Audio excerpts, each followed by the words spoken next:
शांति। आपका प्रश्न है, ये कुंडलिनी चक्र के बारे में आध्यात्मिक रहस्य सुना और समझा और बहुत अच्छा लगा और बहुत पॉइंट्स डिफरेंट लगने लगे। अभी प्रश्न यह है, पहला प्रश्न है, क्या कुंडलिनी सूक्ष्म है या स्थूल? दूसरा यह है, जब आत्माएं पहली बार द्वापर में या कलयुग में आती है तो क्या उनकी कुंडलिनी जागृत रहती है? क्योंकि जो स्वर्ग में नहीं जाएंगे उनकी अंतमति गति नहीं होगी, लेकिन चाहे कभी भी आत्मा आए तो वो तो फुल्ली बैटरी होती है। फुल बैटरी उसकी होगी जिसकी कुंडलिनी जागृत होगी। उत्तर है, आपने बहुत अच्छी रीति समझने का प्रयत्न किया है और आप हर एक टॉपिक के बाद प्रश्न पूछते हैं, तो ये बहुत अच्छी आपकी लगन दिखाई दे रही है और आप जरूर आगे बढ़ेंगे। क्योंकि जो आत्मा समझने का प्रयत्न करती है और उसके मन में प्रश्न उठते हैं, वो आत्मा आगे बढ़ सकती है जल्दी जल्दी। तो पहला जो आपका प्रश्न था कि कुंडलिनी सूक्ष्म है या स्थूल, तो उत्तर है ये सूक्ष्म है। हमने अच्छी रीति उस कुंडलिनी चक्र में समझाया है, आप अभी भी आगे सुनते रहो। उसमें मैंने बताया है कि कुंडलिनी और कुछ नहीं है, आत्मा की शक्ति का बैरोमीटर है। आत्मा की शक्ति जब फुल है तो कुंडलिनी माना सहस्त्र पर है, आत्मा शक्तिशाली है। जैसे जैसे आत्मा की शक्ति हम यूज करते जाते हैं तो ये बैरोमीटर का कांटा जैसा होता है, वैसे ये कुंडलिनी नीचे की तरफ जाती है और अभी तो सभी की मूलाधार में है। दूसरा आपका प्रश्न है कि ये जो कुंडलिनी जागृत होती है वो तो उनकी ही होती है जो अभी पुरुषार्थ करते हैं। तो उसके लिए क्या है, देखो द्वापर में जो भी आत्मा आती है उसके लिए परमात्मा ने कहा कि वो भी सतो प्रधान है, सतो गुणी है, माना उसकी बैटरी चार्ज है। लेकिन हर एक आत्मा, आज 800 करोड़ आत्माएं हैं, वो सभी आत्माओं की बैटरी की कैपेसिटी अलग अलग है। आत्मा की साइज सेम है, आत्मा के अंदर गुण भी है, लेकिन सबकी कैपेसिटी अलग है। तो जो आत्माएं शुरुआत में आती है, जो परमात्मा के बच्चे बनते हैं और ये सृष्टि के आधारभूत है, वो आत्माओं में भी नंबर है। 33 करोड़ तो कुंडलिनी नहीं खोलते, वो तो पुरुषार्थ करते हैं। पुरुषार्थ कंप्लीटली खोलने के लिए तो 9 लाख ही करेंगे और 2 करोड़ करने वाले हैं, लेकिन 9 लाख पूरा पुरुषार्थ करेंगे। तो ये जो जैसे ये जो घर में, हमारे घर में लाइट होती है, इसमें बल्ब होते हैं, कहीं 0 का है, कहीं 10 का है, कोई 15 का है, कोई 50 का है, कोई 100 का है, कोई 1000 का है, कोई फ्लड लाइट्स है। तो हर एक को बोले कहेंगे कि ये बल्ब लाइट देने वाला है, माना ये बल्ब है। बल्ब तो बल्ब है, लेकिन उसकी कैपेसिटी अलग है। जैसी अंदर वोल्टेज है उस अनुसार वो प्रकाश देंगी। ऐसे ही सभी आत्माओं में 7 गुण है, लेकिन कोई 0 का है, कोई 10 का है, कोई 100 का है, कोई फ्लड लाइट्स है। तो वो एकदम प्रकाश देती है। तो जो पहले जन्म में आने वाली आत्माएं हैं, वही उसमें भी श्री कृष्ण और उसके घर आने वाली आत्माओं की बैटरी एकदम हाई वोल्टेज है।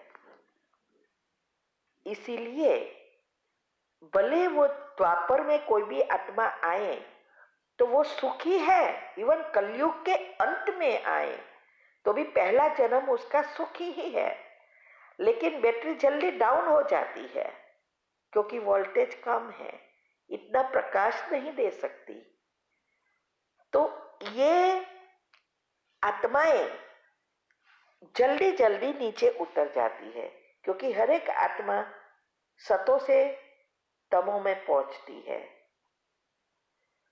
तो कैपेसिटी अनुसार सभी आत्मा पाठ बजाती है, उस अनुसार उसकी बुद्धि होती है।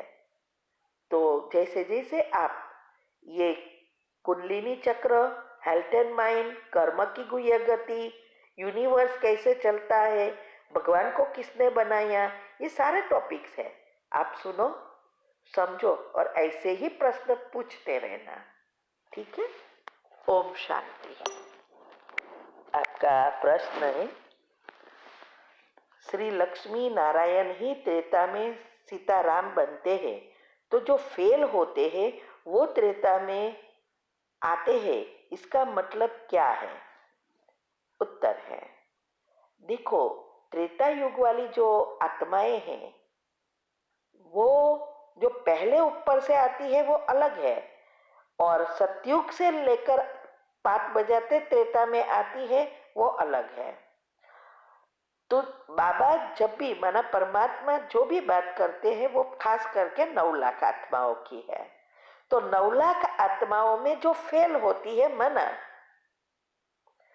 जो आत्माएं पहले जन्म में आगे पद नहीं लेती, राजाई पद नहीं प्राप्त करती है, जो प्रजा बनती है, और उसमें भी 9 लाख वो नंबर तो एकदम नीचे की आत्मा है।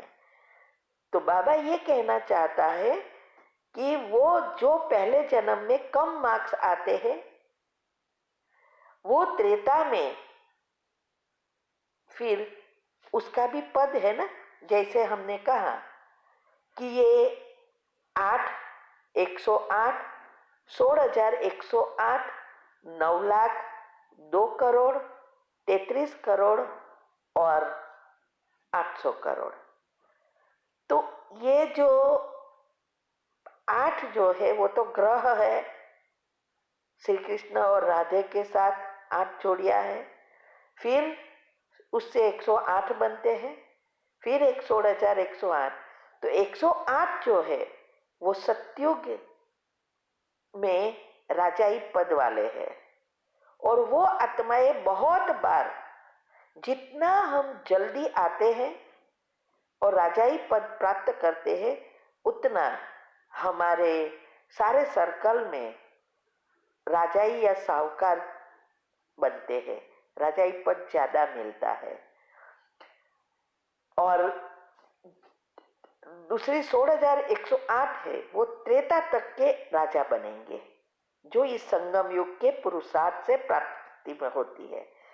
और जो दूसरे जो 9 लाख है उसमें भी नंबरवार है, वो द्वापर से राजाई पद पाएंगे। और 9 लाखवां नंबर बाबा ने कई बार कहा है, एक बार तो राजा इस पुरुषार्थ से बनता है, फिर द्वापर में फिर कर्म के हिसाब से भी राजाएं बनते हैं, लेकिन ये संगम युग के पुरुषार्थ से जो प्राप्ति है उसकी बात है। तो लक्ष्मी नारायण ही जब 2 कला कम होती है तो वो त्रेता में आते हैं, तो राम सीता बनते हैं। लेकिन जैसे जैसे प्रजा बना आत्माएं नीचे बढ़ती जाती है तो राजाएं भी बढ़ते हैं। तो ये सब बातें जितना आप गुह्य राज समझेंगे हमारी YouTube चैनल पर, उतना ये बातें समझ में आएगी, ठीक है। ओम शांति। आपका प्रश्न है, परमात्मा मुरली में कहते हैं कि जो भी आत्मा फर्स्ट टाइम परमधाम से दुनिया में आती है वो सतो प्रधान होगी, लेकिन जो आत्माएं कलयुग में आती हैं वो कैसे सतो प्रधान होते हैं? वो तो विकार से बर्थ लेते हैं ना। ये बात समझ नहीं आई, ये समझना है। उत्तर है, हमने आज ही अगले प्रश्न का उत्तर में ये बातें समझाई है कि कैसे ये सतो प्रधान है। तो देखो, ये जो सतो प्रधान चीज, सतो प्रधान राज्य में आना अलग चीज है और द्वापर और कलयुग में आना अलग चीज है। क्योंकि द्वापर से जो भी आत्मा ऊपर से भले आए वो विकारी ही होंगी, क्योंकि विकार से ही जन्म होता है। वहां तो पवित्रता से जन्म होगा ही नहीं, क्योंकि सभी आत्माएं 8 कला से कम है, उसकी बैटरी 50% ही है, फिर धीरे धीरे उतरती जाती है। तो जब भी आत्मा अभी कलयुग में आए और 2% बैटरी है, तो सभी आत्माएं 2% वाली ही आएगी। और इसीलिए वो लोग को लंबा सुख नहीं मिलता, जो पहले जन्म वाली को आत्माओं को सुख प्राप्त होता है और लंबा समय चलता है, 2500 वर्ष चलता है, वो कलयुग में नहीं चलेगा। वो तो तुरंत ही तमो में आ जाएंगे, क्योंकि वातावरण भी ऐसा होगा और उस आत्मा की कैपेसिटी भी ऐसी। तो जैसी इस सृष्टि पर वातावरण जैसा होगा, जितना परसेंटेज होगा, उस अनुसार ऊपर से ऑटोमेटिक आत्मा आती है। तो ये आप जितना आप ये कुंडलिनी चक्र वगैरह जो टॉपिक रखे हैं हमारी चैनल पर, बहुत राज है, वो सुनो। शिव शक्ति मेडिटेशन बीके कुसुम करेंगे और फिर प्लेलिस्ट में जाना तो सारे ग्रुप वाइज आएंगे। तो उसके लिए इतनी, अगर डिटेल में समझना है तो अगला प्रश्न सुनो, समझो, और ये बातें समझने के लिए आपकी बुद्धि का ताला खोलना पड़ेगा, और वो तब खुलेगा जब ये सारे राज समझ में आएंगे। ठीक है। ओम शांति। आपका प्रश्न है कि मुरली में आया कि झाड़ ही हिलेगा, माना ये जो मनुष्य सृष्टि का झाड़ कल्पवृक्ष है वो भी हिलेगा। जो बड़े बड़े पुरुषार्थी भी निकल जाएंगे, चाहे वो 25 साल से पुरुषार्थ कर रहे हैं, चाहे वो सरेंडर है, चाहे मधुबन में भी है। तो क्या इतनी मेहनत, इतना पुरुषार्थ, कितना त्याग व्यर्थ जाएगा? क्योंकि यह तो किसी को भी मालूम नहीं है कि हमारे साथ कल क्या होने वाला है। सभी भाई बहनें अपना पुरुषार्थ अपने सामर्थ्य के हिसाब से करते रहते हैं। तो ये सब चला जाएगा? उत्तर है, देखो बाबा पहले से ही ये बात बता रहे हैं कि ये ब्राह्मण आत्माओं का भी झाड़ हिलेगा अंत में। और मैं तो देखती हूँ कितने सालों से हिलना शुरू हो गया और दिन प्रतिदिन बढ़ता जा रहा है। तो झाड़ हिलने का अर्थ क्या है ये समझना है। जितना हम पुरुषार्थ करते हैं उतनी दुनिया में भी साइंटिस्ट शोध कर रहे हैं और बहुत चीजें आ रही है जो भले जो भी आत्माएं हैं, पुरुषार्थी है, उसको हिला के रखती है। हर एक आत्मा का अपना अपना कर्म का हिसाब किताब है, अंदर अपना पुरुषार्थ है और ज्ञान भी हर एक के पास सेम है। लेकिन कौन कितना उसको पचाता है और अवस्था बनाता है उसके ऊपर है। इसीलिए एक है पुरुषार्थ करना और दूसरा है अवस्था कर बनाना। तो ये जो पद है वो कितने साल से आप ज्ञान में है उस पर आधारित नहीं है।